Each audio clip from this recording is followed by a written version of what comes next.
y de pronto todo cerró.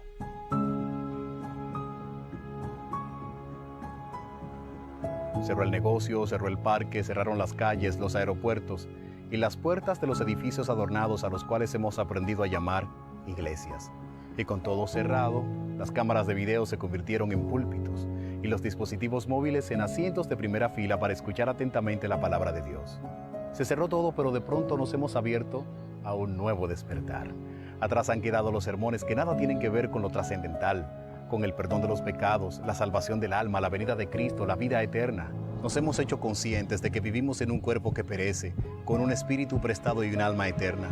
Y hemos comenzado a abrazar las verdades de Cristo que nos enseñan que la vida es más que el alimento, que el cuerpo es más que el vestido, que donde quiera que esté tu tesoro, allí estará también tu corazón, que por más que te preocupes, no añadirás ni un centímetro a tu estatura, y que de nada sirve afanarse, porque si Dios tiene cuidado de las aves, también tiene cuidado de ti. Que tengas esperanza, pero que no te engañes, puesto que para los que aman a Dios y son llamados conforme a su propósito, todas las cosas le ayudan a bien. Así que si vivimos, para Él vivimos, y si morimos, para Él morimos también. Felizmente hemos comenzado a entender de una vez y por todas que si nuestra esperanza en las promesas de Dios son solamente para las cosas de esta vida, damos pena y lástima, pues de ser así, como dice la Biblia, somos los más dignos de misericordia. Todo está cerrado, pero el corazón de la gente está abierto. Aunque encerrados en sus casas, levantan sus manos, doblan sus rodillas y cantan con entusiasmo las alabanzas que en el pasado reciente solían ignorar. Dios es bueno. Aún en medio de esta horrible tempestad, Dios está trabajando. Y allí donde abundó el pecado, hoy sobreabunda la gracia. Todo está cerrado, pero ahora, con tu corazón abierto, quiero decirte que hay esperanza.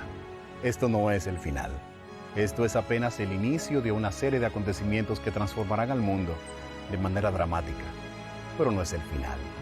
Muy pronto, si Dios quiere, saldremos a la calle, nos encontraremos con el amigo y esta vez a menos de 1 metro nos saludaremos con un abrazo. Por el momento hagamos todo lo que podamos para ayudar, sin que sepa la mano derecha lo que hace la mano izquierda, pero tampoco con la hipocresía de estar ocultos, porque una ciudad asentada sobre un monte no se puede esconder. No es el final. Las puertas se abrirán. Abrirá el negocio, abrirá el parque, abrirán las calles, abrirán los aeropuertos y abrirán las puertas de los edificios adornados donde se reúne el cuerpo de Cristo para celebrar una vez más como la iglesia que le espera.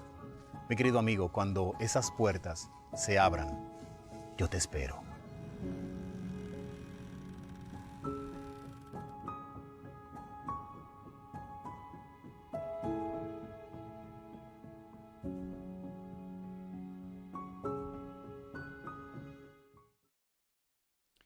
Ciertamente las puertas se abrirán, no solo las de la iglesia, sino sobre todo las puertas celestiales, mientras nosotros esperamos la gloriosa y apoteósica segunda venida de nuestro Salvador, Cristo Jesús.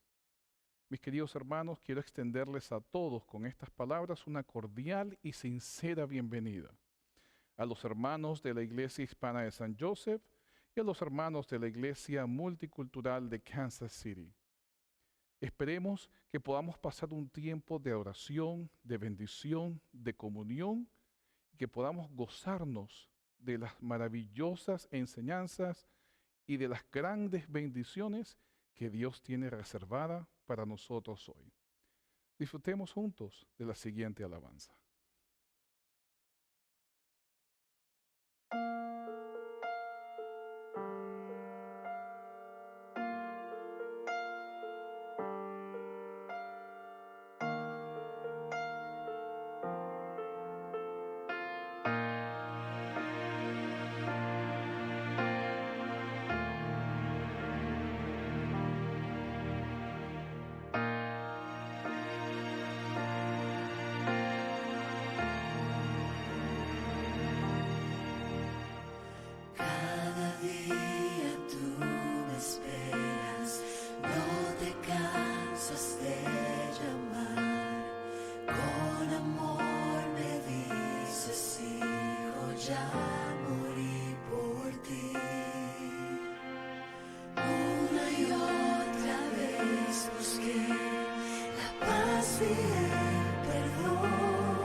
Déjame saber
Ciertamente, no hay mejor lugar del mundo que a los pies de Cristo. Esta alabanza nos recuerda el encuentro de Jacob con Dios, donde le dijo, no te dejaré hasta que me bendigas. El repaso de la lección de esta mañana lo va a tener mi colega y gran amigo, el doctor Abner Hernández. Abner es de Cuba y ha sido profesor en varias instituciones adventistas, incluyendo el Seminario Adventista en Cuba, la Universidad de Montemorelos en México, y actualmente se desempeña como profesor de historia en el Seminario Teológico Adventista en la ciudad de Berrien Springs, en la Universidad de Andrews. Él recientemente terminó su PhD en Historia de la Iglesia y sé que la enseñanza que nos tiene en esta mañana va a ser de completa bendición para todos. Prestemos atención, tomemos nuestras Biblias y abramos nuestros corazones y nuestras mentes para aprender de la palabra. Apreciados hermanos, es un privilegio poder compartir con ustedes algunos pensamientos de la lección de escuela sabática para esta semana. Espero que con la ayuda de Dios todos podamos crecer en conocimiento, en cómo podemos utilizar la Biblia para adquirir sabiduría y para encontrar dirección en el mundo en el cual vivimos, especialmente en el tiempo presente. En medio de esta experiencia, de esta gran crisis que estamos pasando todos, la Biblia puede hablar a nuestro corazón y cumplir la función de ser una luz en nuestro camino. Durante la semana, ustedes y yo hemos estado estudiando juntos el concepto de sola escritura o lo que también se conoce como el principio de sola escritura. Y lo que quiero compartir con ustedes en esta mañana es resaltar algunas ideas sobre este concepto, la importancia del mismo y lo que el concepto significa, o sea, qué aspectos añadidos juntos en una unidad completa y total el concepto de sola escritura entraña. Pero antes de hacerlo, yo quisiera darle una pequeña introducción histórica al concepto de sola escritura. Cómo se desarrolló, de dónde viene el concepto y cómo ha ido cambiando a través del tiempo. Durante el crecimiento de la iglesia cristiana, muchas enseñanzas contrarias a las escrituras comenzaron a entrar dentro de la comunidad. Y ustedes pueden nombrar, y seguramente ustedes se recuerdan de algunas de ellas, de lo que sería los conceptos y prácticas del cristianismo popular, ¿no? Adoración de los santos, confesiones a sacerdotes, enseñanzas bíblicas como la separación del alma y el cuerpo al momento de la muerte, donde el cuerpo deja de ser, pero el alma subsiste a una vida posterior, sea esta en la visión beatífica de Dios, el cielo, o en un castigo eterno en el infierno. Y piensen por un momento cuántas de esas enseñanzas pueden ser que ustedes conocen algunas de ellas.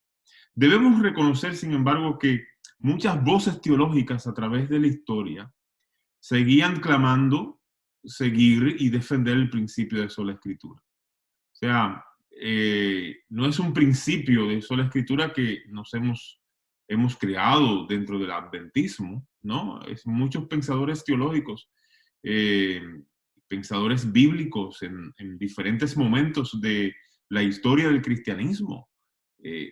Ellos clamaban seguir el principio de sola escritura y defendían, ¿verdad?, de que toda enseñanza debe ser y debe provenir de la escritura sola. Por ejemplo, yo les menciono a Juan Scotus. Juan Scotus era un teólogo cristiano que vivió entre 1815 y 1877 Y él decía, en todo, o sea, en todo, enseñanza, práctica, ideas, conceptos, en todo, para un cristiano, la autoridad de las Sagradas Escrituras debe ser seguida.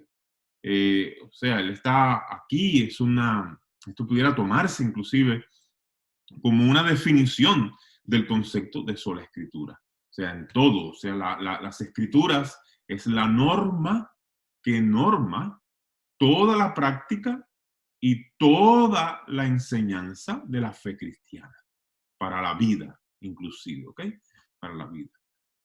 En la época medieval, elementos como la tradición de la iglesia, el uso filosófico de la razón y la experiencia religiosa fueron elevados al mismo nivel de las escrituras. Y como estudiamos la semana pasada, pues no hay un problema con que estos elementos tengan un rol en la comunidad de fe, en la manera como nosotros leemos las escrituras. La tradición es importante porque, aunque debido a la identificación de la tradición con lo que sería la historia del catolicismo y del cristianismo oriental, ¿verdad? Pudiera ser una palabra que para muchas personas causa algún sentido de problema, ¿no? Pudiéramos llamarle testigos de la fe cristiana, ¿no? Porque el Espíritu Santo también ha hablado a hombres y mujeres en el pasado. Y el testimonio de ellos ha llegado hasta nosotros en escritos, en historias, que nos alientan en nuestra vida de fe. Y las perspectivas que ellos tenían sobre las escrituras pueden ser de ayuda hoy en día. Y la razón, por supuesto, ¿no? Como vimos la semana pasada, es importante. O sea, si tenemos que utilizar el sentido común a la hora de interpretar las escrituras, la razón y la experiencia religiosa tiene algo que decirnos. El problema en el medioevo fue que todos estos elementos fueron elevados al mismo nivel de las escrituras, o sea, con la misma autoridad de las escrituras. Y en práctica podemos decir que algunos de ellos, específicamente el uso filosófico de la razón y la tradición, en algunos momentos las decisiones conciliares de la iglesia llegaron a tener más peso que lo que la palabra de Dios decía. Es por eso que hay toda una historia muy triste de lo que es el cristianismo en esa época. Por eso en el protestantismo, a esa época del cristianismo, se le ha llegado a identificar como la edad oscura. ¿Ok? Y no es oscura porque porque no tenían conocimiento y demás. Es oscura porque es una referencia a la oscuridad espiritual que eso trajo, a la crisis espiritual que eso trajo. O sea, la iglesia se contaminó con prácticas, enseñanzas antibíblicas que trajeron esta oscuridad sin precedentes dentro de la iglesia cristiana. Por eso es que la reforma en 1517, Martín Lutero y otros reformadores van a rescatar el principio de sola escritura. La Biblia como la única regla de fe y práctica. Y ese momento cumbre llegó cuando Martín Lutero tuvo que presentarse delante de la dieta de Worms en 1521, donde él asentó el principio de sola escritura expresando, a menos que sea convencido por el testimonio de las escrituras. O sea, se le estaba pidiendo en la dieta de Worms que él recantara, o sea, que él desechara las enseñanzas sobre justificación por la fe solo en Cristo, la gracia de Dios como el poder para transformar la vida y el rechazo de muchas prácticas del medioevo de la iglesia, como la confesión a los sacerdotes o las penitencias o el pago, ¿verdad?, de dinero para alcanzar la salvación que él estaba rechazando. Y él dice, bueno, yo voy a desechar todas esas enseñanzas. Si soy convencido por el testimonio de las Escrituras, ahí está el principio, sola Escritura, y él dice, yo estoy atado, o sea, estoy amarrado por la evidencia bíblica. La evidencia bíblica es final, es mandatoria, eso es lo que está tratando de decir él, y mi conciencia está cautivada a la palabra de Dios, o sea, es cautiva la palabra de Dios. Y en esta cita interesante, Martín Lutero menciona la razón, sentido común, ¿ok? Es su experiencia, pero él está diciendo, ¿sabes qué? Estos elementos no pueden estar al mismo nivel. La escritura tiene que normar todos los elementos, la escritura tiene que evaluar todos los elementos, la escritura tiene que ser el principio regulador de la tradición o el testimonio de la historia, tiene que ser el principio regulador de la experiencia cristiana y tiene que ser el principio regulador de la razón, del sentido común. Es decir, que lo que está haciendo Martín Lutero es ir al ideal neotestamentario, donde Jesús mismo continuamente utilizó las escrituras para soportar sus enseñanzas, para darle fundamento a sus enseñanzas y para sostener de manera precisa los principios de vida del reino de Dios, las escrituras. De hecho, si ustedes buscan acorde con los evangelistas que citan a Jesús continuamente, porque ellos son los que escriben acerca de Jesús, Jesús cita a las escrituras más que ningún otro autor en el Nuevo Testamento. O sea, Jesús continuamente cita, alude, menciona las escrituras. Y ese es lo podríamos decir, la esencia misma del principio de la sola escritura. Estar convencido por el testimonio único de las escrituras, estar atado por la evidencia bíblica y que la conciencia llegue a estar cautiva única y exclusivamente a la palabra de Dios como la máxima autoridad. Todos los demás elementos tienen un lugar en la interpretación bíblica, en la interpretación de la experiencia y de la vivencia cristiana, pero las escrituras es la norma que norma, o sea, es el elemento que rige con autoridad sobre todos los demás elementos. Por eso podemos, con este pequeño background histórico, teológico del concepto de sola escritura, podemos ver lo que la Biblia misma dice sobre este concepto. Y ustedes lo han estudiado en esta semana, ¿verdad? La Biblia clama ser la única regla de enseñanza y práctica. El Salmo 119:5 nos lo dice, lámpara es a mis pies tu palabra y lumbrera mi camino. O sea, es tu palabra, la palabra de Dios, que siempre llega a nosotros de manera audible y personal. Y nos habla a nosotros, a nuestras conciencias, a nuestras vidas, como la regla que nos enseña y la regla que nos da los principios de vida. O sea, esa es la única lámpara. La Biblia, en las Escrituras, y podríamos mencionar muchos otros pasajes, pero esta es una pequeña presentación, nada más recordativo de lo que hemos estudiado. La Biblia clama una y otra vez ser la única lámpara de verdad. La única lámpara que alumbra el camino que nos lleva a Dios. Porque al final, la luz mayor, la luz más intensa, la luz hacia la cual se nos invita a relacionarnos, no es ni siquiera la Biblia misma, es nuestro Señor y Salvador Cristo Jesús. Es el Padre creador de todas las cosas y es el Espíritu Santo que nos da vida. O sea, las Escrituras es simplemente, ¿verdad? Un testimonio para llevarnos a esa amistad y relación más profunda con Dios. Esa es la lámpara. Esto tiene varias implicaciones, ¿no? ¿Cuáles son las implicaciones de este concepto de sola escrituras? La primera gran implicación del concepto de sola escrituras es el asunto del autor. Nosotros, de manera común, hablamos de Pedro y Pablo, David, Isaías, Jeremías, como los autores de las Escrituras. Pero en realidad las Escrituras claman tener un solo autor, y ese autor es el Espíritu Santo. Y es precisamente eso lo que le da la autoridad a las Escrituras, que no es el resultado, ¿ok?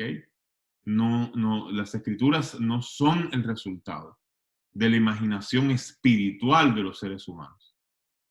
Al contrario, según 2 Pedro 1, 20 y 21 y 2 Timoteo 3, 16, las Escrituras son documentos inspirados por el Espíritu Santo. Es cierto, como ya hemos visto anteriormente, que Dios utilizó a todas estas personas para revelarle la verdad, los profetas bíblicos. Pero el autor de todas las ideas y los conceptos que encontramos en las Escrituras es el Espíritu Santo.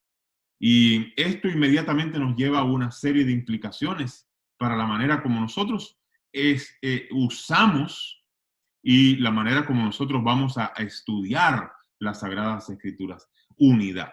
¿Okay? Es el primer elemento importante que nos lleva allí. Hemos leído durante la semana Tito 1.9 y 2 Timoteo 1.13, ¿no? Y si el Espíritu Santo es el autor de las Escrituras, en teología se habla de ese concepto, se le llama el plenus censure, ¿ok? O sea, el plenus censure es el sentido completo, porque es un solo autor. Y al ser un solo autor, evidentemente tiene que haber unidad. Y eso es lo que encontramos cuando estudiamos las Escrituras, es unidad de enseñanza, es unidad de autoridad, es unidad de propósito. Es decir, que las Escrituras no se contradicen unas a otras, a lo menos no se contradicen de manera de lógica, o sea, no hay contradicción lógica en las Escrituras.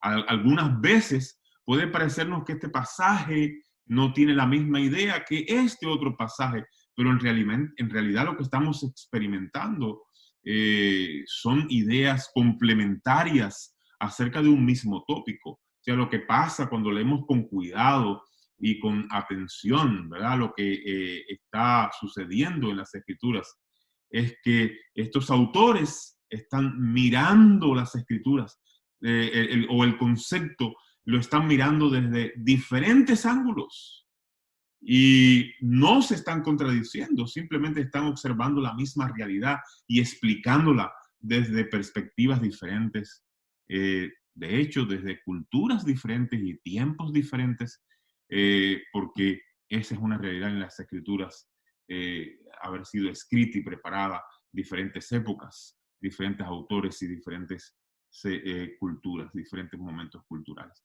Pero vamos a encontrar una unidad básica en enseñanza, en autoridad, en propósito. Otro elemento esencial que vamos a encontrar acá es que si el Espíritu Santo es el autor, el principio de sola escritura demanda el concepto de la claridad de las Escrituras. O sea, el mensaje central de las Escrituras es claro y preciso. Vaya que no todos los pasajes son tan claros, ¿verdad? Pero cuando vamos al mensaje central de las Escrituras, que tiene que ver con la voluntad de Dios y los planes de Dios para los seres humanos, es claro lo que las Escrituras nos está tratando de decir, que el problema que confronta la humanidad y la naturaleza se llama pecado, y que la solución a ese problema viene única y exclusivamente de parte de Dios, y que esa solución está en Cristo Jesús, que murió en la cruz del Calvario. Es decir, que aunque hay pasajes difíciles en las Escrituras que interpretar, y que a primera lectura no nos parecen tan claros, hay claridad en el mensaje bíblico. Es preciso, es claro, es completo. Porque trata de transmitirnos esa realidad en la palabra de Dios.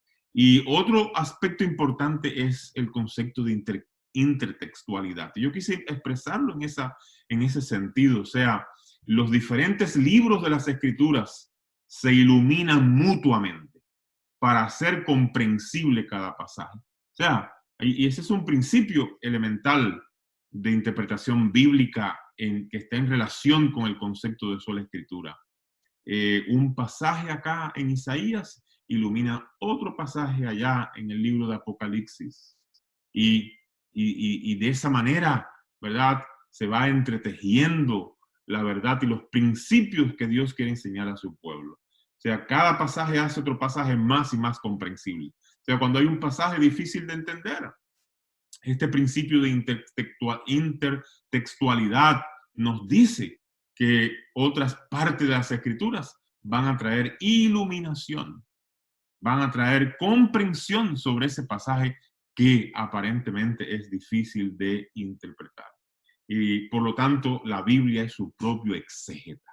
¿Ok? O sea, interpreta la Biblia a sí mismo. O sea, la Biblia nos habla a nosotros personalmente, como dice la lección de esta semana.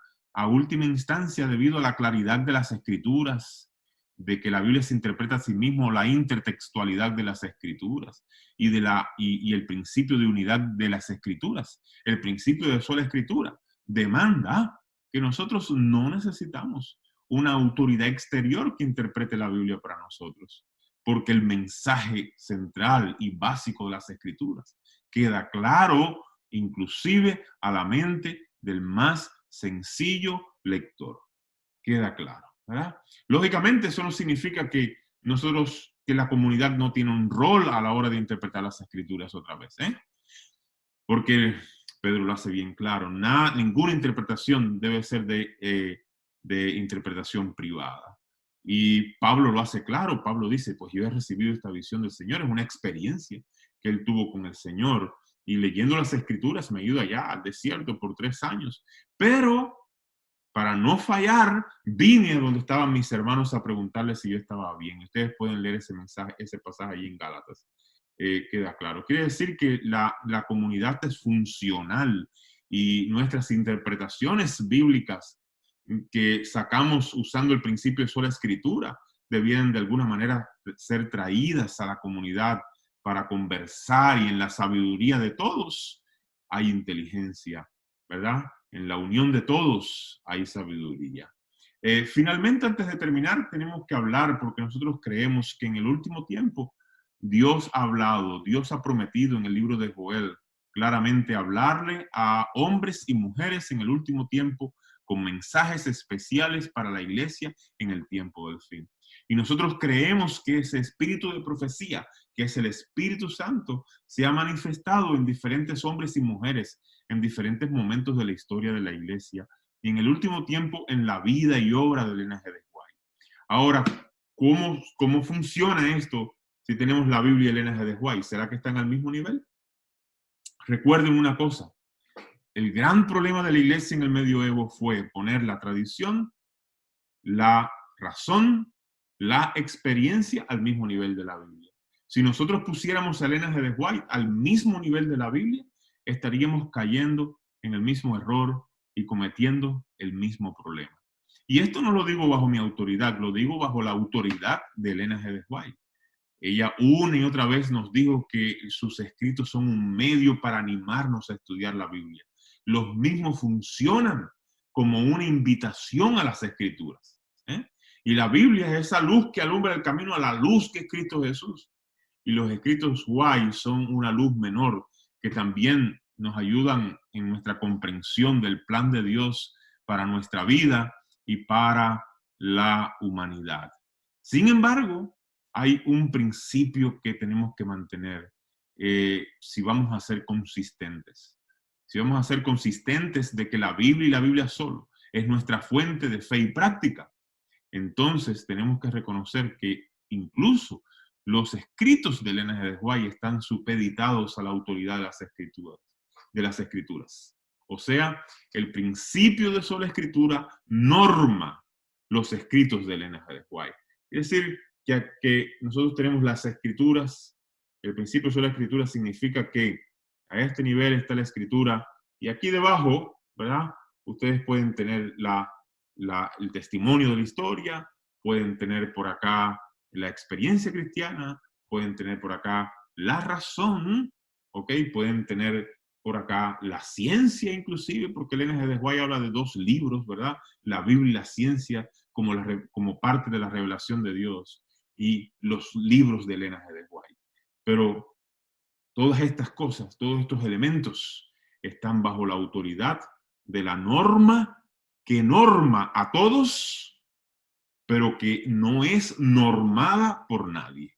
O sea, nadie puede ponerle norma a la Biblia, ¿ok? Porque todos están debajo de la autoridad de la palabra de Dios que vive y permanece para siempre. Mis queridos hermanos, el Señor les llene de bendiciones y que cada día puedan sentirse animados a ir a la palabra de Dios para encontrar aliento, dirección, enseñanza para vuestras vidas. El Señor puede estar con cada uno de ustedes. Amén.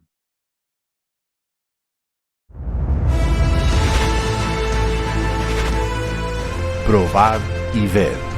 Historia de hoy. Una fiesta para las primicias. Agricultores adventistas que viven en la ciudad de Mamboré, al oeste de Paraná, llegó a esta región alrededor del año 1946. Desde entonces se ha mantenido una tradición iniciada por estos pioneros: la consagración a Dios de todas las cosechas.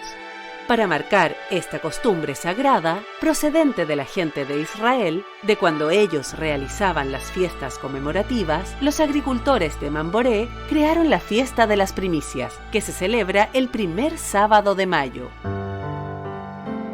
Al inicio, la idea era realizar solamente un culto de agradecimiento entre las familias que participaban en la iglesia de Mamboré Sitio, con el objetivo de agradecerle a Dios los buenos resultados de la cosecha anual. La época escogida para la realización de la fiesta coincidía con las primeras cosechas, y por eso se le llamó Fiesta de las Primicias.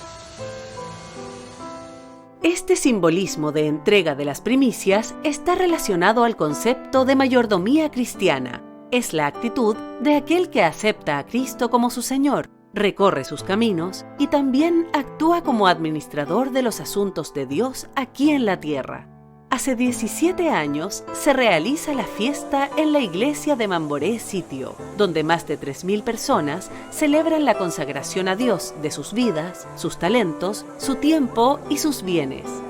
La programación se inicia el día viernes, con la realización de un culto en la histórica iglesia de Mamboré Sitio, donde solamente participan los habitantes de la región. Además de los agricultores, la pequeña iglesia rural recibe invitados especiales, que serán parte de la programación de la gran fiesta espiritual que ocurre al día siguiente.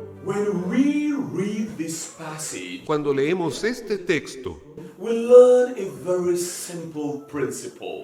En la mañana del día sábado, una multitud procedente de distintos lugares del país ya recorre el lugar, reviviendo las grandes caravanas que se reunían en la época de los pioneros. En la gran carpa montada especialmente para la fiesta, se reúnen todos los participantes con un solo espíritu de adoración a Dios. El programa de ese día está pensado especialmente para que cada participante se involucre con el significado de la fiesta y pueda llevar a sus casas, iglesias y familias una actitud de lealtad como fiel mayordomo de Dios.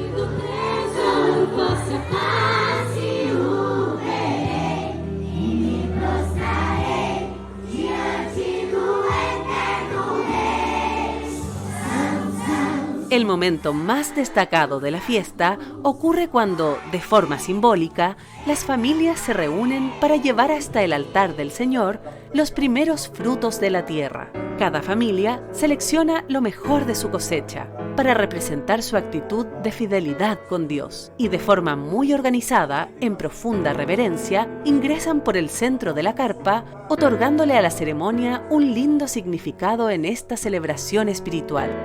No todos los que asisten a esta celebración son agricultores, pero todos son llamados a traer las primicias de las bendiciones recibidas a través de los diezmos y otras ofrendas. Esta es la manera que tenemos para reconocer que aquello que recibimos no es fruto del azar, sino de la providencia soberana de Dios. Y ahora les invito a este momento especial de adoración a través de los diezmos y las ofrendas. Que Dios les bendiga.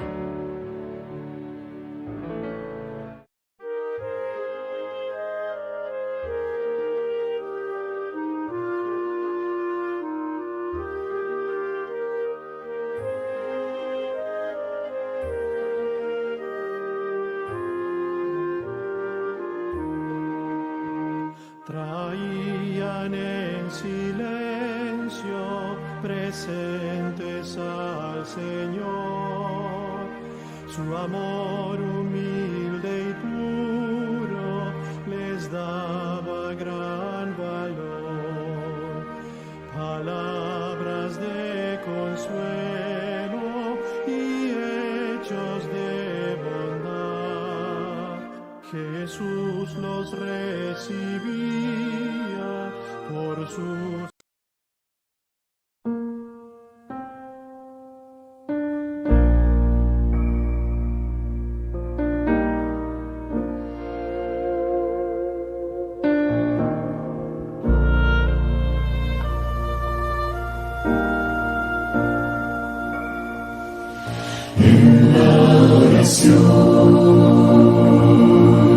encuentro calma en la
Son momentos en los cuales nosotros necesitamos darle énfasis a la oración.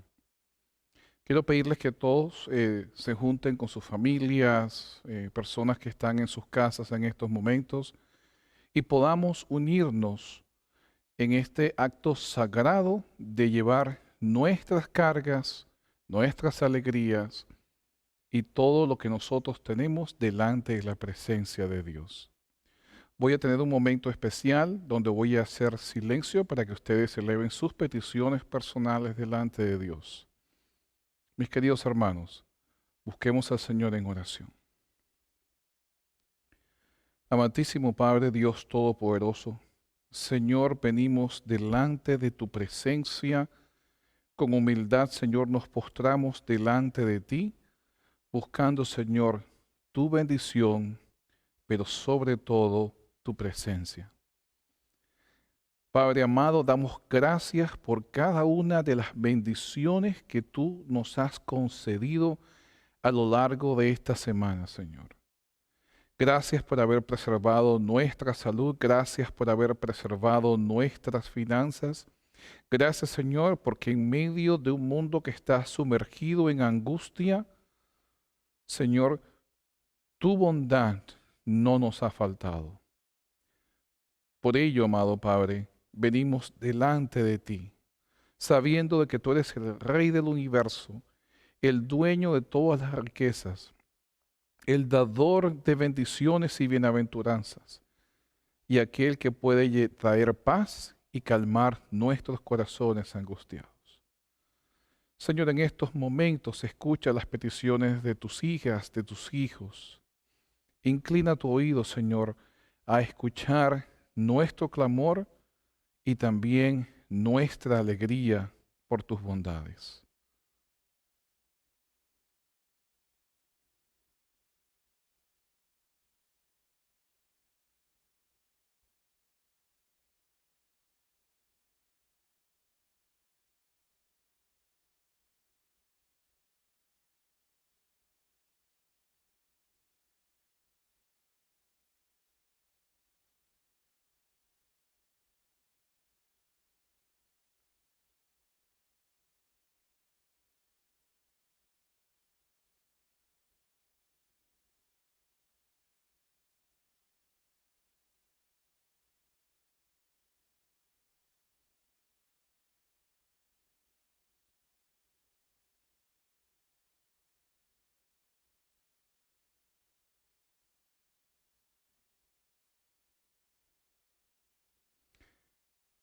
Gracias, Señor, por haber escuchado nuestras peticiones. Queremos suplicar por aquellas personas que lamentablemente han sido contagiadas con este virus para que tú pongas tu mano de sanidad sobre ellas. También queremos pedir por aquellas personas que han sido afectadas financieramente, Señor, debido al cese del trabajo, debido a la situación en la cual estamos viviendo, Señor. Suplicamos, Padre mío, de que tu pan y tu bendición no falten en cada una de estas mesas, Señor. Rogamos, Señor, por aquellos hogares que están viviendo momentos difíciles, Señor, para que tú traigas armonía, traigas calma, traigas sanidad a cada uno de estos hogares. Pedimos por cada uno de las peticiones personales que tenemos, las diferentes luchas que enfrentamos, Señor. Ruego, Padre mío, de que tu Espíritu Santo tome completo control de nuestras vidas, nuestras mentes, nuestros cuerpos. Y así todos, Señor, podamos día a día crecer en una comunión más íntima contigo, en un servicio más fiel hacia ti y en armonía, Señor, los unos con los otros. Gracias por tus cuidados y quedamos en tus manos. Los pedimos todo en el nombre de Cristo Jesús, nuestro Salvador, y según sea tu voluntad, amado Dios. Amén.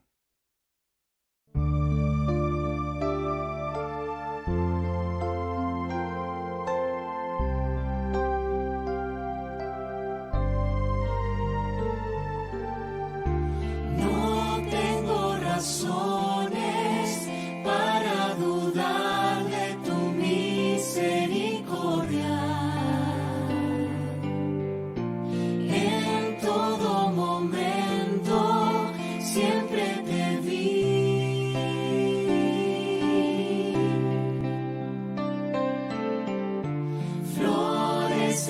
canciones por tu cuidado, tu amor y tu gloria.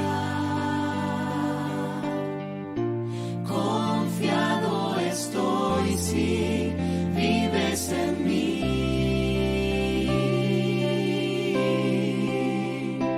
Pues todo puedo, Cristo en ti. Tú fortaleces mi vida y encuentro poder. No existe nada que no pueda en ti. Tuya es mi fe.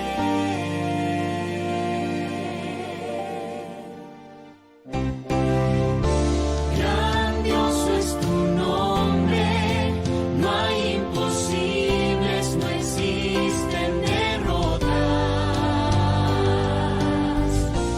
Tu paz y tu fuerza pones en mí.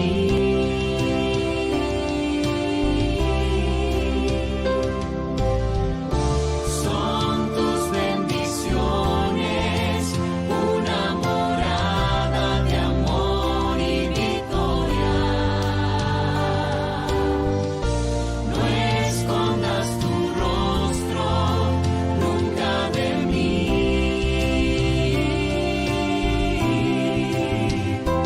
Pues todo puedo, Cristo en ti. Tú fortaleces mi vida, encuentro poder. No existe nada que no pueda en ti. Tuya es mi fe.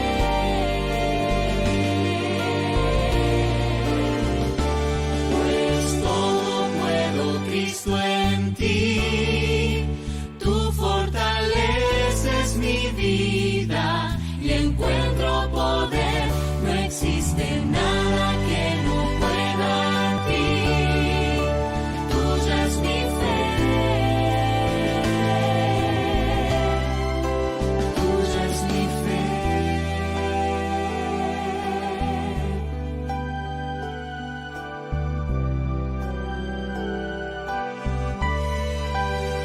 No existe nada que no pueda en ti.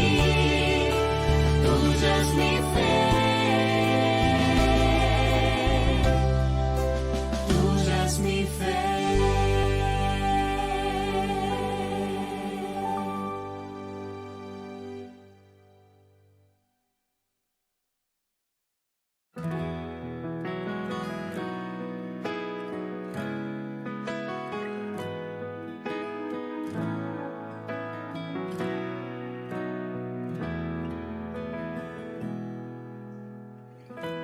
You are my strength when I am weak.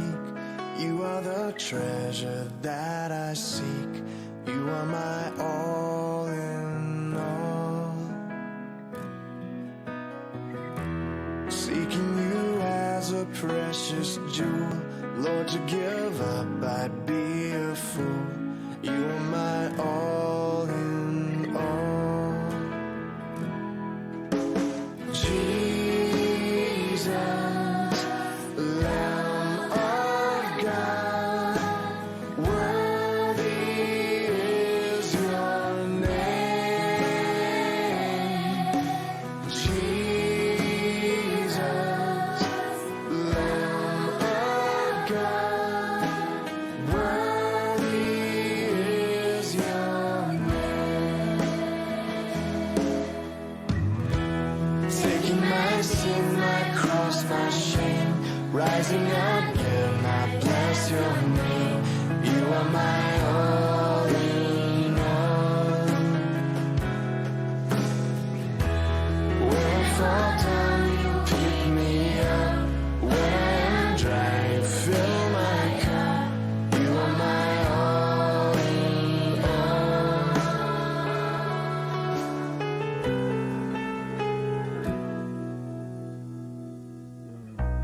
Jesus.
salvación que entrego a Cristo mi Creador, Redentor, mi sustento, mi esperanza, mi Señor, porque puedo ver su amor infinito en las estrellas o el sol, o la belleza de una flor en mi jardín. Cantaré a Dios con alegría y con fervor, todo lo creó y regaló para vivir. Cantaré a Dios con alegría y con fervor, es mi inspiración, mi alabanza, Él es mi canción.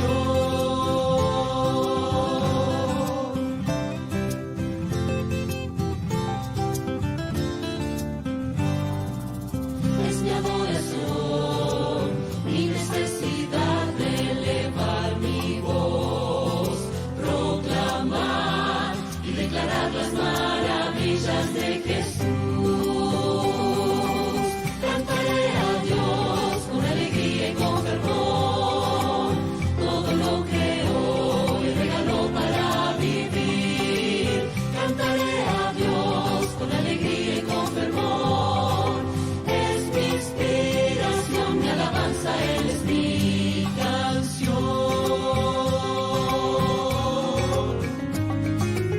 Cantaré a Dios con alegría y con fervor, todo lo creó y regaló para vivir. Cantaré a Dios con alegría y con fervor, es mi inspiración, mi alabanza, Él es mi canción.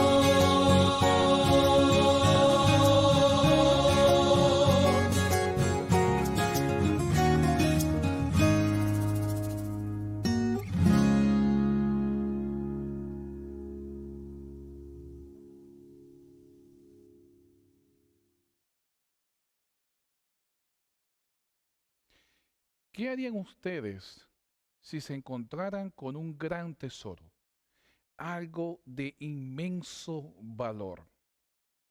En el año 1989, un hombre en la ciudad de Adamsville, Pensilvania, fue al mercado de las pulgas y en el mismo compró una pintura con el propósito de reusar el marco para, obviamente, montar otro cuadro en su casa. Una vez que removió el lienzo, se dio cuenta de que había un papel doblado justo en el lienzo de esta pintura. Al abrirlo, se dio cuenta que era una copia original de la Declaración de Independencia de los Estados Unidos, firmada en 1776. El cuadro le costó $4. Pero luego esta declaración fue subastada por encima de $2 millones.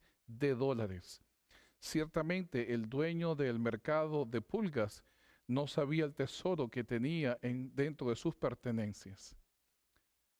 También en el estado de Indiana, un hombre tenía una pintura que él había puesto en su pared para tapar un hueco. Y una tarde, jugando un juego de mesa con su familia, se dio cuenta de que la pintura tenía algo especial. Tenía una firma que decía Martin Johnson Head, y se dio cuenta de que esta pintura había sido hecha por uno de los pintores famosos norteamericanos que vivió entre los años 1800 a 1900 y algo. Una vez que presentó esta pintura a las autoridades correspondientes, se dieron cuenta de que era la famosa pintura llamada Magnolia y que su valor estaba estimado por $1.2 millones. Lo interesante es que este cuadro a este caballero solamente le costó $29. Y eventualmente el Museo de Bellas Artes de la ciudad de Houston, en Texas, logró adquirir la obra y le pagó a este caballero el precio que la misma merecía. ¿Qué harías si te encontraras con un tesoro inmenso en tu casa. La tercera parábola que Cristo nos describe, que nos narra para entonces darnos a entender o explicarnos cómo debemos prepararnos para el tiempo del fin, comienza precisamente con la entrega de un gran tesoro a unos siervos. Abramos nuestras Biblias en el Evangelio según Mateo, capítulo 25, versículo 14. Y Jesús nos dice lo siguiente, comienza la narración de esta parábola diciendo lo siguiente. El reino de los cielos es como un hombre que yéndose lejos, llamó a sus siervos y les entregó sus bienes. En el griego original no existe la expresión en el reino de los cielos. Sencillamente comienza con una conexión que dice de la misma manera o de esta misma forma, un hombre yéndose lejos. Y cuando hace esto, conecta esta parábola con la anterior, ya que la anterior parábola termina justamente con la venida del Hijo del Hombre y esta comienza con el hombre yéndose lejos. Y conecta ambas parábolas, obviamente haciendo referencia al mismo evento. Este hombre, al departir, al irse de su hacienda, entonces entrega todas sus propiedades a cargo de sus siervos. Y hay varios puntos que nosotros debemos resaltar en esto. Primero, los siervos solo reciben y el Señor es el que da.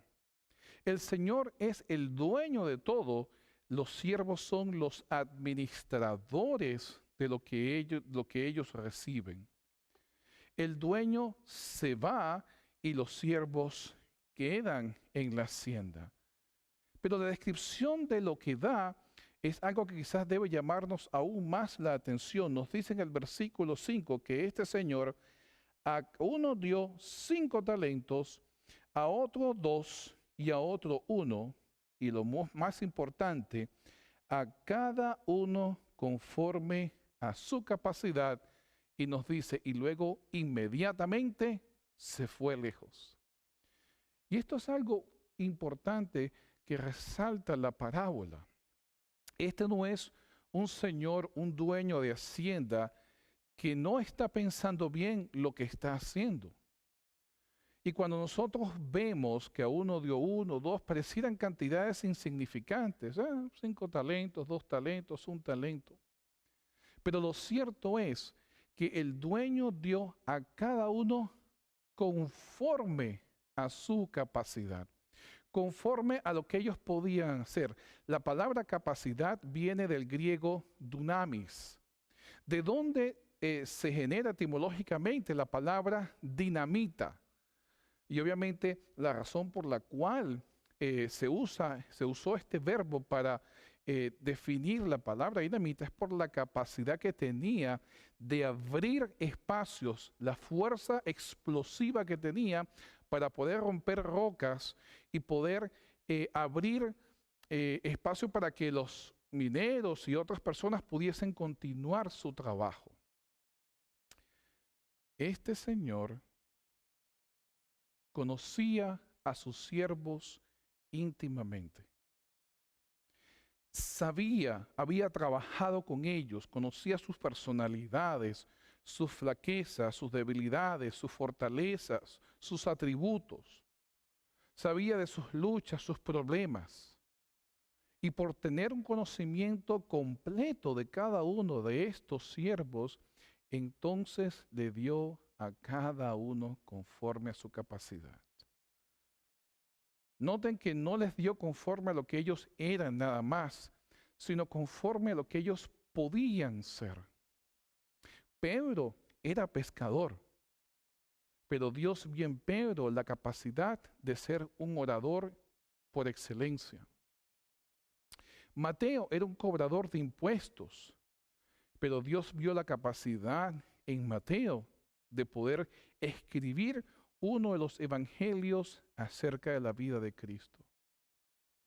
Pablo era fariseo, perseguidor de la iglesia, Pero Dios vio la capacidad de un misionero que podía tener un ministerio indetenible. Imagínense la capacidad que pudo haber tenido Judas si se hubiese dejado utilizar como su Señor lo quería utilizar. El primer aspecto de esta parábola es que este Señor es generoso, y que no solo es generoso, sino que da conforme a la capacidad que Él ve, que Él sabe, que Él conoce, que cada uno de sus siervos posee. Pero continúa esta parábola y ahora nos va a reflejar lo que hacen estos siervos con los talentos, con lo que su Señor les entregó en sus manos. Y en el versículo 16 nos dice: el que recibió 5 talentos fue y negoció con ellos y ganó otros 5 talentos. Asimismo, el que recibió 2 ganó también otros 2 talentos.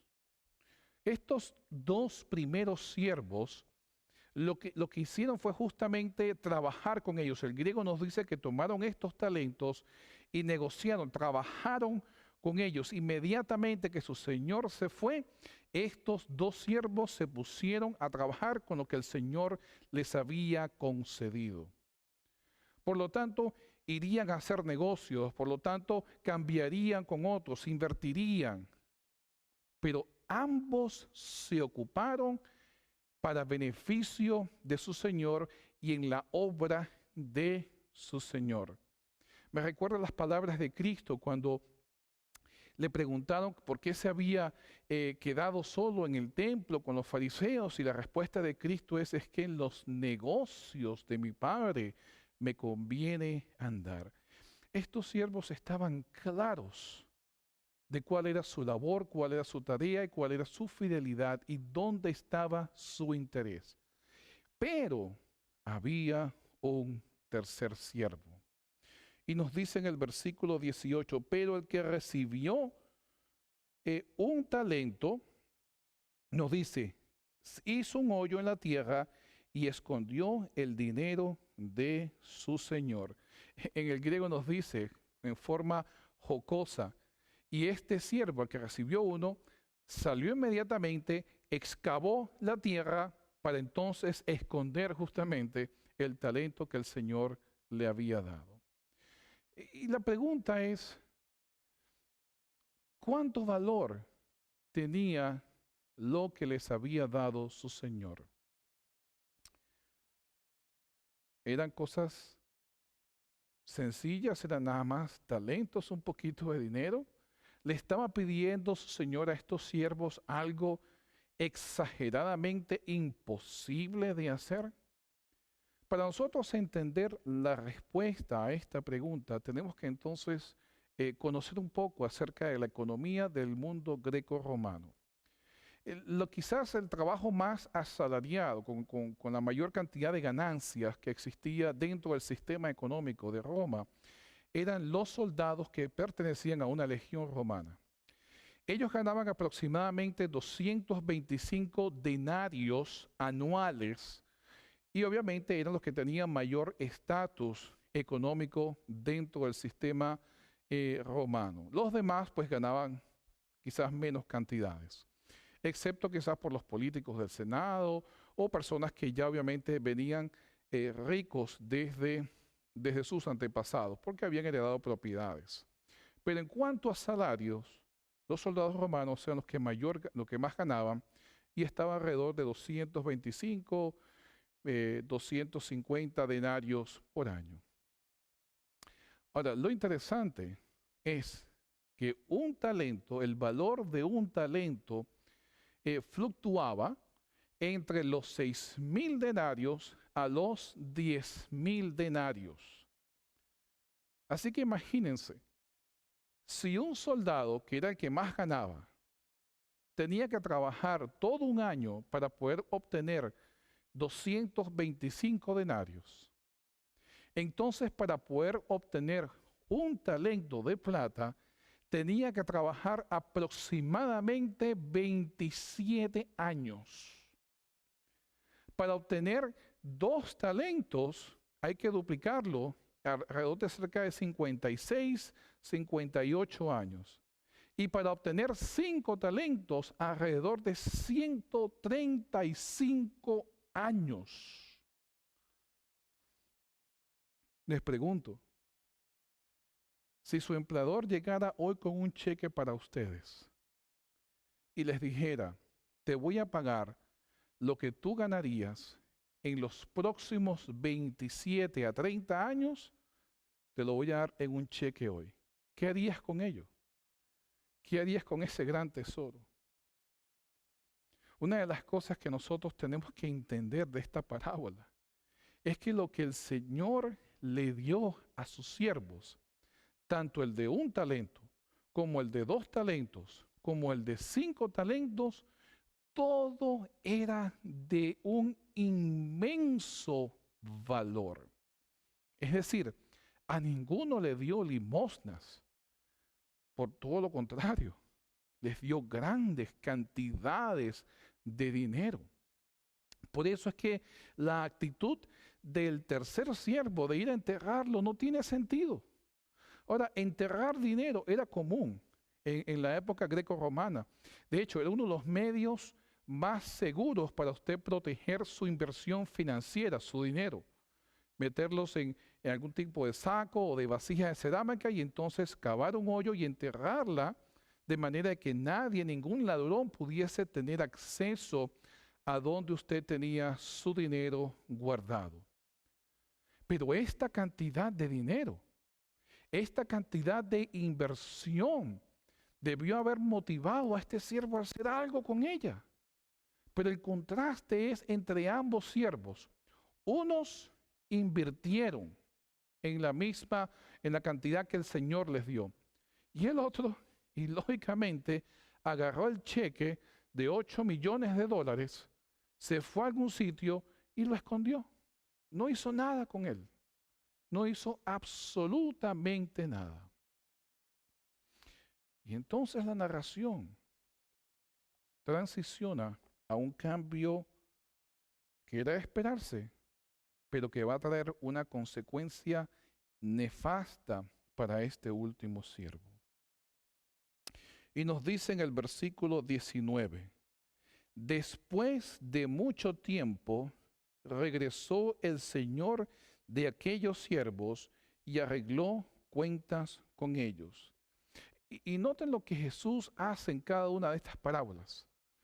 En la primera parábola, el siervo asume correctamente que su Señor ha de tardar y tarda. En la segunda parábola, la de las vírgenes, estas asumen que el Señor va a venir pronto, salen a recibirlo, pero el novio tarda. Y ahora en esta tercera parábola se nos dice que el Señor se fue por mucho tiempo. En otras palabras, el énfasis no es en lo inmediato de su venida, sino en lo mucho que tarda. Y esto es muy importante, porque como hemos visto ya en los otros temas que hemos presentado, la actitud fiel, bien sea de las vírgenes o bien sea de los siervos, no depende de lo inmediato que el Señor regrese. Depende de lo estrecho de la relación que tienen con su Señor. Depende de su entendimiento de quién es el Señor y depende de su conciencia en cuanto a la responsabilidad que ellos tienen conforme a la labor de su Señor. Por lo tanto, las teorías y las personas que andan buscando locamente descifrar el día y la hora se están dando cuenta de que son esfuerzos sin fruto, son esfuerzos sin sentido, porque 4 veces se nos dice en el texto bíblico, nadie, ni siquiera los ángeles, saben el día ni la hora. 3 veces se nos dicen estas parábolas El Señor tarda mucho tiempo, el novio tarda. El énfasis en la preparación no es en lo inmediato de su venida, sino en lo imperativo de su venida. Jesús viene. La segunda venida se va a dar. Pero nuestra labor no es descifrar el cuándo. Nuestra labor es hacer todo lo que podamos con lo que Dios nos ha otorgado. Así que continúa, y luego de que este Señor vino a arreglar cuentas con sus siervos, en el versículo 20, se nos dice que se acercó a él el que había recibido 5 talentos y trajo otros 5 talentos diciendo: Señor, 5 talentos me entregaste, aquí tienes, he ganado otros 5 talentos sobre ellos. Y lo mismo hace el segundo siervo. Lo interesante es que, nuevamente, en el griego, la expresión es de emoción de estos siervos. Estos siervos están contentos esperando la llegada de su Señor, porque obviamente, con lo que sea que Dios les ha dado, han hecho algo para poder traer beneficio a su Señor. Por lo tanto, ellos vienen y le dicen a su Señor: Señor, tú me diste a mí 5 talentos, ve. El griego idie, ve. Mira, aquí tienes otros 5 talentos que he ganado para ti. Y el que tenía 2 hizo lo mismo. Y llegó y le dijo: Señor, ve, tú me diste 2 talentos, mira, aquí tienes 2 talentos más. Y entonces la respuesta del Señor es: oh, buen siervo, bueno y fiel. Y me llama mucho la atención porque es la misma descripción que se da del siervo que se encargó bien de la hacienda en la primera parábola. Buen siervo, bueno y fiel. Y fiel es la misma palabra que se usa constantemente, pistos, donde viene la palabra creer en el griego, fe. Estos eran siervos creyentes. Creían en su Señor, porque el creer no es nada más el reconocer a alguien. No es nada más el pensar o asumir que la persona existe. El creer es cuando ese reconocimiento me lleva a tomar acciones que están en armonía con el reconocer, con el creer. Creer no es sentarme en una iglesia a hacer absolutamente nada. Creer no es esperar a que mis finanzas mejoren para entonces yo ser responsable con mi tiempo, con mi mayordomía. El creer no es esperar a que las personas me acepten para entonces yo actuar, no. Es actuar independientemente de que las personas entiendan o no mi fe en Dios. El creer te lleva a la acción, no te deja inamoviblemente sentado creyendo. El creer motivó a estos 2 siervos a tomar lo que el Señor les había dado, valorarlo por lo que era, una gran cantidad de dinero, y hacer algo al respecto. Pero entonces se encontró el Señor con el tercer siervo. Y lo vemos en el versículo 24, este encuentro.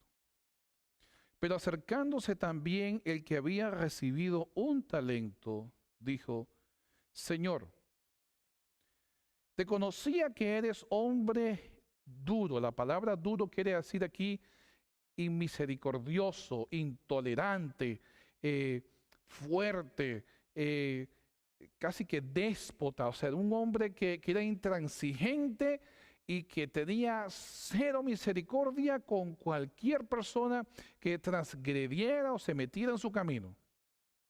Un hombre implacable. Oh, conocía que tú eres un hombre duro, que ciegas donde no sembraste y recoges donde no esparciste. La única forma de poder hacer eso es meterte en la hacienda de otra persona a cosechar el trabajo de otro. La única forma de hacer eso es cuando el sembrador está esparciendo semilla, tú ir detrás del sembrador y agarrar las semillas y entonces tú recogerlas para tú sembrarlas en tu propia hacienda. En otras palabras, este siervo no solo le dice a su señor, tú eres un hombre implacable, duro, con un corazón de piedra, sino aparte de eso, eres injusto, eres un ladrón. Y como yo sé que tú eres un hombre de corazón duro y un ladrón, entonces hice lo siguiente. Por lo cual, versículo 25, tuve miedo y fui y escondí tu talento en la tierra. Aquí tienes lo que es tuyo.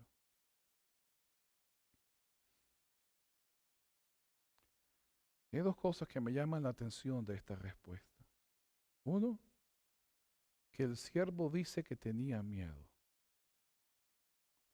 Ahora, yo no sé a ustedes, pero yo dudo mucho que si usted está manejando y un policía prende sus luces y está detrás, cuando el policía lo pare y el hombre o la dama policía tienen cara de molestos y de ser completamente implacables, usted vaya a insultarlo y decirle que tiene cara de bobo.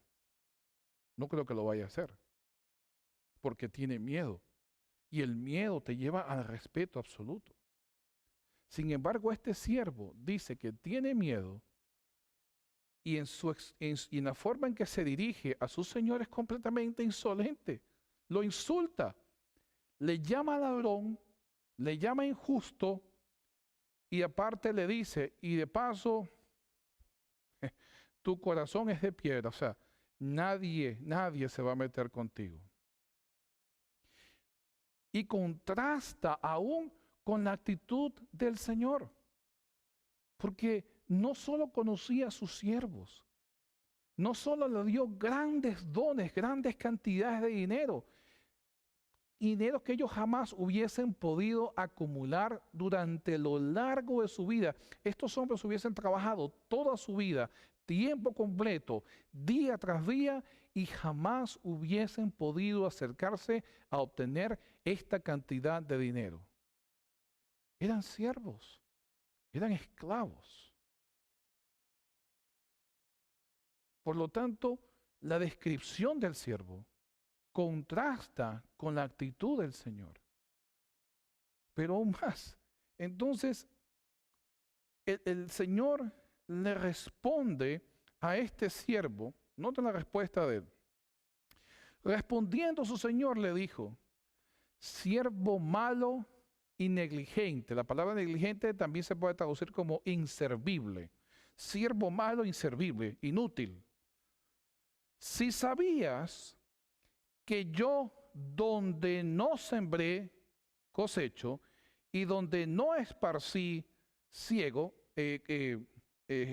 escojo, acumulo, entonces debías haber dado mi dinero a los banqueros, y al venir yo hubiese recibido lo que es mío, más los intereses. De hecho, cuando el siervo le dice a su señor, he aquí lo que es tuyo, esta expresión era conocida en transacciones judías para decir, yo no me hago más cargo de esto. Es una especie de desprecio. Yo no estoy a cargo de esto, esto es problema tuyo.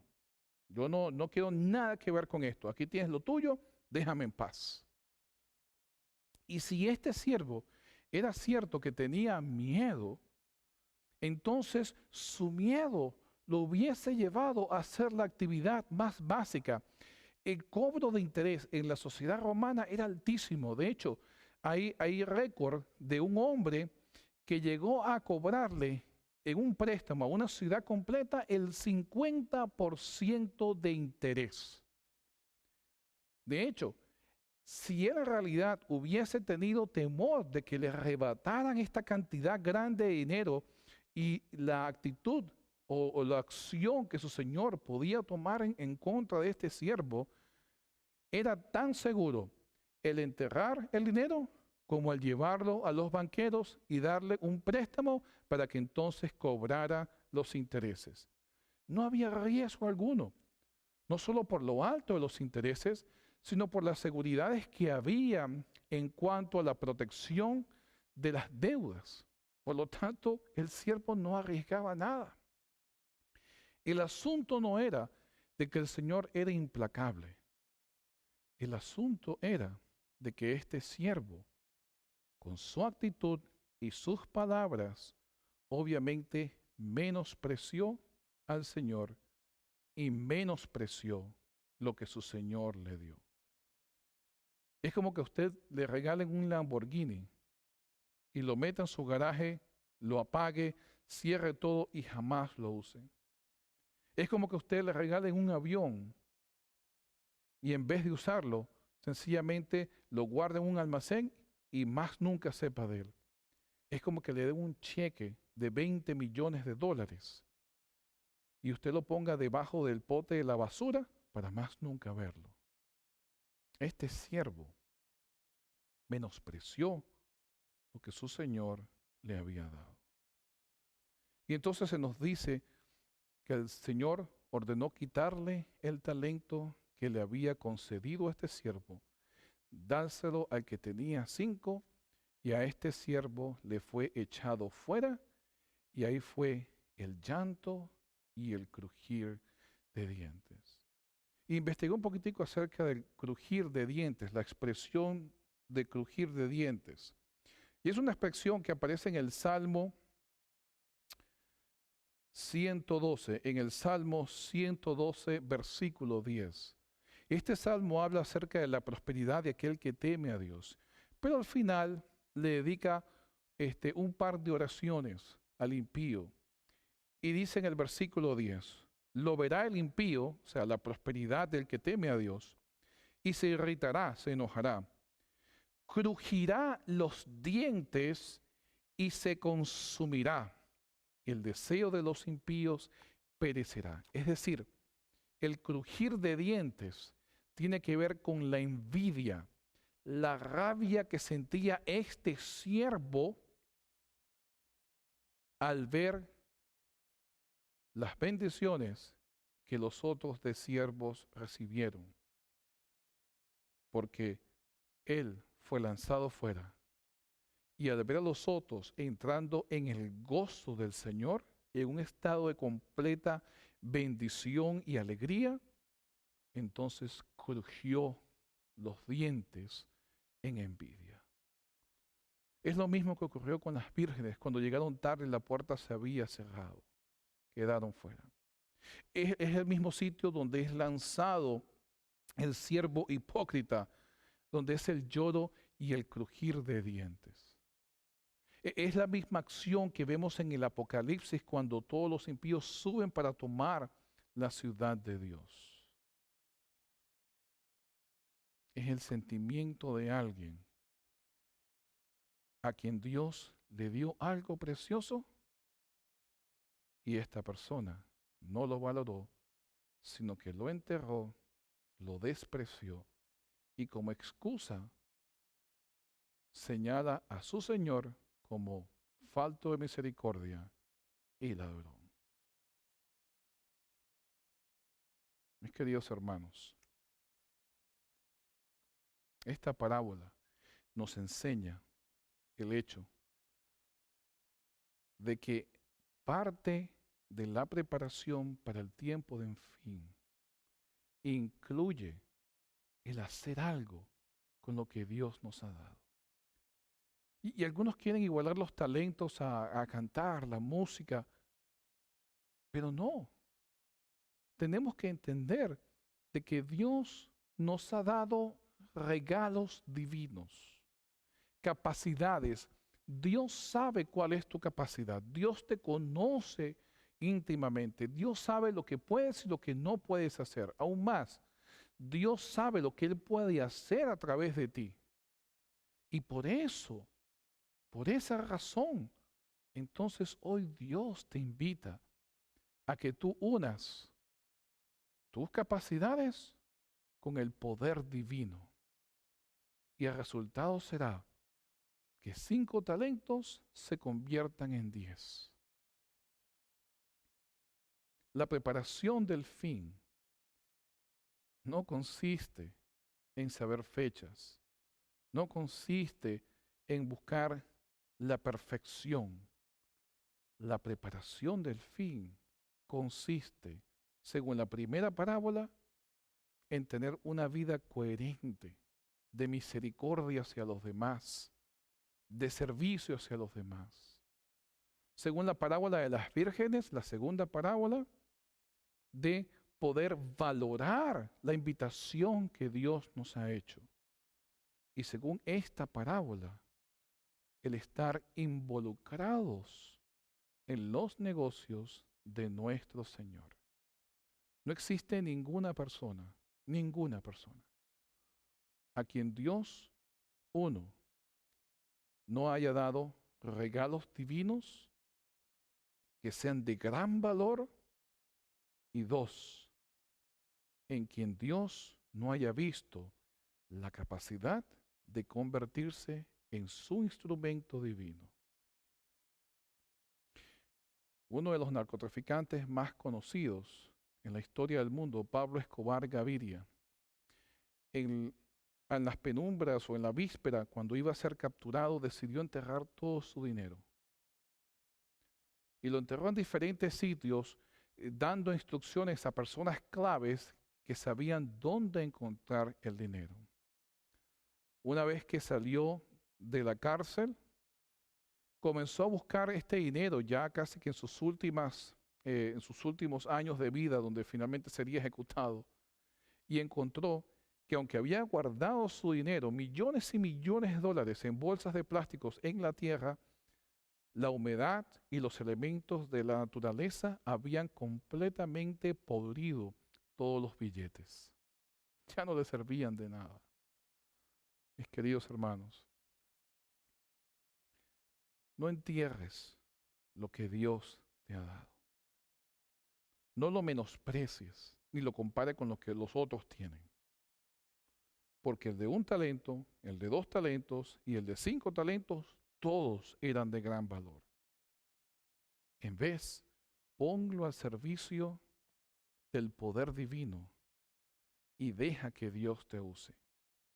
Y así, cuando el Señor venga a arreglar cuentas, estarás más que listo para encontrarte con Él y entrar para siempre en el gozo de tu Señor. Oramos. Dios Todopoderoso, Señor, en esta mañana queremos venir delante de ti para poder, Señor, ofrendarte las capacidades, los talentos, nuestras vidas, cuerpos, nuestras mentes, todo, Señor. Queremos presentarlo como una ofrenda santa delante de ti, como un sacrificio aceptable delante de tu presencia. Y queremos ponernos en tus manos para que tú nos uses conforme a tu poder, conforme a tus dádivas y conforme al plan, la visión que tú tienes acerca de nosotros mientras estamos en este mundo. Y así, Señor, cuando tú regreses, podamos escuchar las hermosas palabras que digan: buen siervo y fiel. Entra en el gozo de tu Señor, porque sobre lo poco has sido fiel. Y entonces ahora te voy a poner sobre las riquezas eternas que solo aquellos que aman mi venida y mi nombre pueden recibir. Señor, llénanos de tu Espíritu Santo y úsanos para tu honra y tu gloria. Lo pedimos todo en el nombre de Cristo Jesús y según sea tu voluntad, Señor. Amén.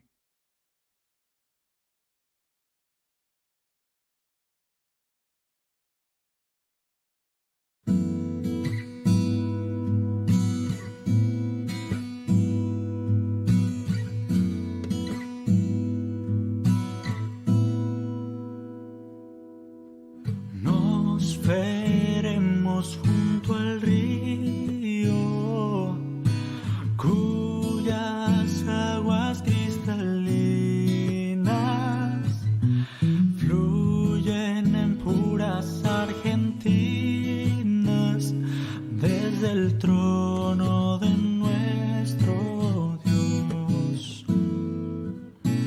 En las márgenes del río, todos los serafines van, donde hay bellos querubines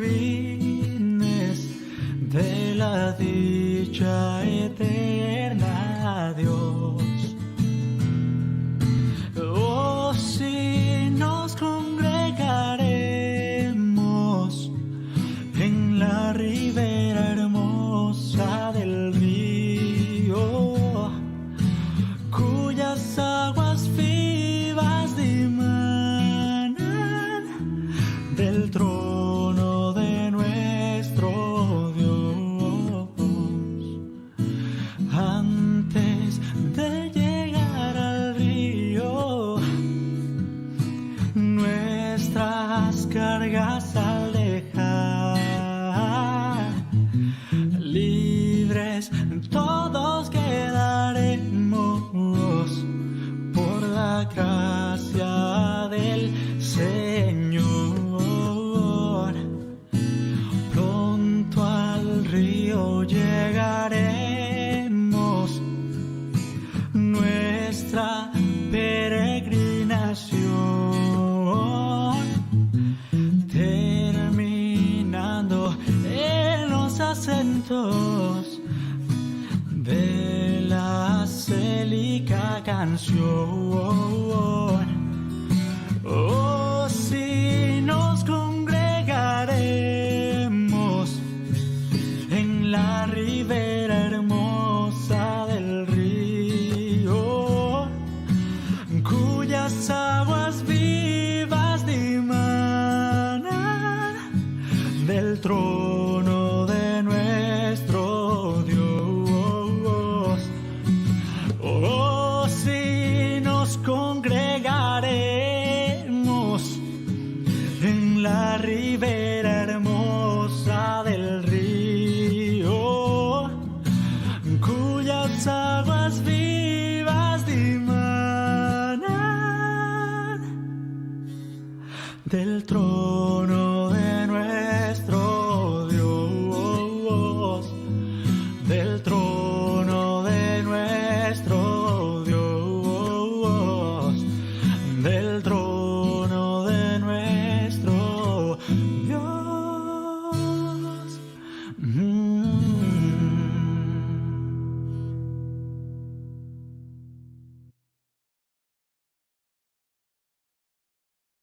Espero que este programa haya sido de gran bendición para cada uno de ustedes. Ciertamente es una alegría y un gozo el reunirnos a adorar a Dios en su día santo. Quiero invitarles de la misma manera para la próxima semana, el sábado a las 11 de la mañana, a que se vuelvan a unir a través de estos medios, nuestra página web sdamcc.org/sermons, para disfrutar de otro programa hermoso de alabanza y de adoración. Tendremos con nosotros un invitado especial, el pastor Gilberto Moral de la Iglesia de San Luis. Y estoy más que seguro que van a disfrutar de muchas bendiciones y perlas preciosas espirituales que Él tiene preparada para nosotros. Además, deseo invitar especialmente a los jóvenes el próximo sábado 9 de mayo a las 3 de la tarde a un programa especial, una sociedad de jóvenes organizada por la Federación de Jóvenes Hispanos de la Conferencia de Iowa, Missouri. El título será El joven y la ansiedad. Va a haber juegos bíblicos, música especial, pero sobre todo la participación de todos los jóvenes de nuestra conferencia, el próximo sábado a las 3 de la tarde. Mis apreciados y queridos hermanos, continúen teniendo un sábado lleno de alegría, de bendición y de gozo, y que Dios los acompañe desde ahora y para siempre. Amén. Quizá mi corazón esté dolido, quizá no tenga ganas de pelear, quizá esta batalla esté perdida, quizá no tenga fuerzas ni valor para enfrentar aquellas cosas que me impone esta vida. Se vuelve imposible desatar el nudo que en mi mente hay. ¿Hace cuánto estoy parada en esta tierra sin saber de dónde vengo, a dónde voy y para qué? A nada le encuentro sentido, solo vivo por vivir. Quiero entender cómo termina esta cuestión. ¿Quién le da sentido a mi existencia? ¿Puede darme alguien una explicación? Que en mi condición de indiferencia no encontré la solución. Quiero aprender a vivir con un sentido en mi mente, sabiendo por qué nací y por qué existe la gente.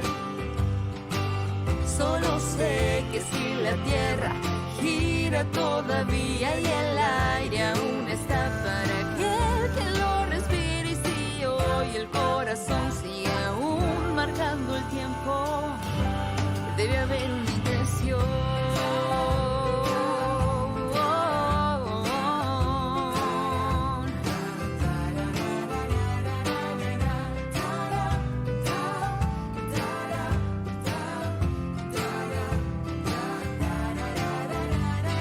Hoy cambió mi rumbo en un instante, cuando a un caminante conocí. Me explicó la ciencia tan sencilla de vivir, le dio sentido a la razón de mi existir. Y en unas pocas palabritas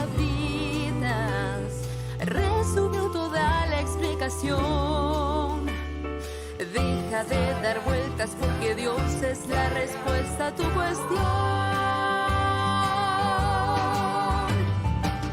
Hoy aprendí a vivir con un sentido en mi mente,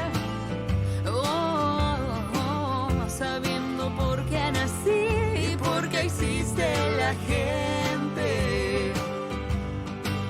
Hoy yo sé que si la tierra gira todavía y el aire aún está para aquel que lo respire, y si hoy el corazón sigue aún marcando el tiempo, es porque hay una intención.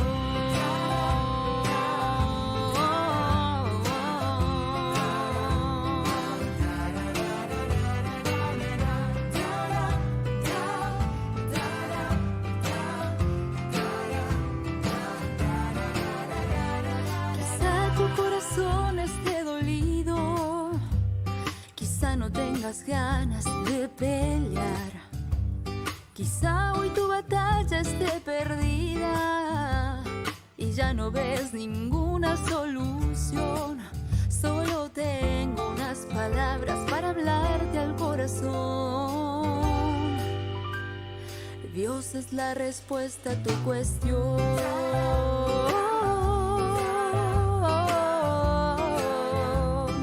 Dios es la respuesta